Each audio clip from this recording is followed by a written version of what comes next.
I am Kara Warner, back here at the People EW studio at TIFF. Right now I am here with the wonderful cast and director of The Greatest Beer Run Ever. It is an incredible story that we're going to get into. Loaded first question. What for you all is like the wildest part of this story? If you could pick like the thing. Just that it's a true story. I mean, all of this really happened. You know, it's one of those unbelievable real-life scenarios that you just can't believe a guy got himself into. And in one way or another, everybody here plays a character that's instrumental in, I don't know, a really beautiful story about human nature and love and about war and a really difficult time, but has a great sense of humor about it, and I think it's fantastic. Also, the idea that the craziness of a person trying to bring beer to friends during the Vietnam War and happening to land right before the Tet Offensive, which was the biggest battle at the war up to that point and the turning point of the war, that's what blows my mind. Yeah. Is that you can flip it too, like with the wildest part of the shoot in capturing like what you guys all went through? Because I know there was some realisticness in some of the war zone stuff. Can you talk about that for us?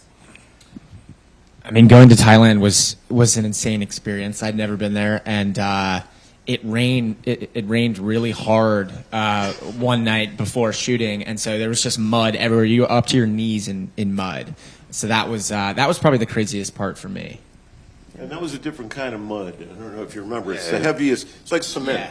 It doesn't come off. You couldn't scrape it off. Each foot was like 25 pounds more after it. After walking through it. Yeah, it was thick. A lot of the scenes in the trenches felt very real. It was, you're looking around just going, man, this is really what it must have been like. I cut Jake off. What were you saying? I was just going to say, it's more like, it was like muck, really. It was just stuck to you everywhere. Yeah. I think one of the really special elements is that you're here with the real life people. Well, the actors are here with real life people you play. Can you each talk about like what has been the best part about meeting these real people? I met Tom this morning while I was getting my makeup done for this, and I was kind of nervous because I just kind of hoped that I'd done him justice, and he was just so lovely and so happy that he enjoyed the film.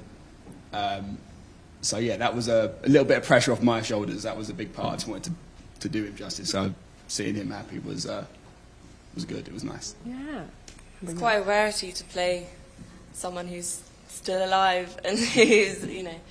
And also, I think, given the time, I know that Christine, I feel so fortunate to have played her because she's such an amazing woman and such, you know, so much is happening at that time in terms of social change. I feel like she's kind of the moral linchpin of the story. And I know that, you know, it was invigorating playing someone so passionate, who believes so passionately in, you know, what she's fighting for. Yeah. I think also in this case, it's nice to say, like, everyone's still alive. You know, back in the day, he would have just been, I guess, insane. I don't know. He's just one of those crazy guys that seems to land on his feet all the time. I think we've all had friends like that. But in real life, he just couldn't be more lovely and sweet. And he enjoyed being a part of the filming process. You know, he was there. He offered a lot of insights. And so, yeah, I feel like I get a good vibe from hanging out with him. I think we did the story justice. And once again, I just can't believe that this happened. Yeah, I can't either. Just the whole sequence of events as well. I'm just wondering if we could all just talk a little bit, pretend Zach isn't here, and talk about like what you enjoyed most about watching him in this movie. Because you and I talked a little bit about how this is a really different thing for Zach to do. And then, of course, you know, the experience doing flexing different acting muscles for you. I was impressed with his New York accent, for one thing. He nailed that. You really did. And he reminded me of, I always say this, but he reminded me of a young Travolta. He reminds me of Travolta in Saturday Night Fever in this thing, because he's got kind of the same personality, too. Like, he's a little nuts. He's not, like, the sharpest guy, but he means well. He's always trying to improve, and his heart's in the right place, but he might not do the right thing. And it's an easy person to root for. Yeah, Chicky, not Zach, yeah. Yes. The character. Yes. Thank you for clarifying. Yeah. He's a moron. No. No. Yeah, he plays a character that is really quite lovable, like Travolta would. Anyway. Yeah. I had started working with him near the end of the Thailand shoot, and I had heard everything from the flooding to the mud to the absolute insanity that he had to deal with. So I was expecting like an actor that was like over it, like done, like get me out of here. But I showed up and it was like he was shot out of a cannon. I don't think I've seen too many people work harder and with more energy. I think than aren't you in every scene? I think so. I think in every scene in the film. Yeah, that's the thing is like you led it so wonderfully because this film is like follows you, Chicky, going through this country and then having to work and bring the same energy with all the actors and characters that you meet along the way, and you just did a great job, man. I mean, that was one of the cooler things about this story was every time a new character would come in, it was a whole new chapter. So it's kind of this sequence of Chicky landing in progressively more dangerous scenarios with a purpose to meet one of his friends, and every one of these guys just delivered on a great level. It felt like you were transported and learning a new lesson every time you met a new character. So. Yeah, and there was a different Chicky every time. They all dragged something else out of you. You were different with Bill Murray than you were with Russell Crowe, and every one of these characters is really interesting. Yeah, it's so fun to watch. Yeah. Thank you guys. Is there anything else like you guys want to tease out about what you experienced? I mean, or what it was like for you, kind of, because this is new for you. Not that you've not done comedy, but it's kind of a lighthearted romp, if I'm okay describing it that way. It starts in a war. In a war zone. You haven't seen it, have you? No, I kidding. have. Okay.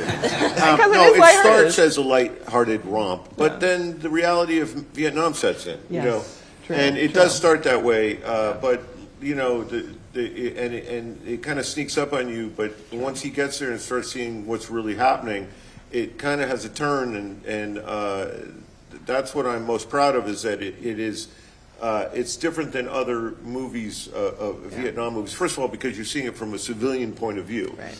But it does show you stuff that, I mean, other movies have shown similar things, but it's the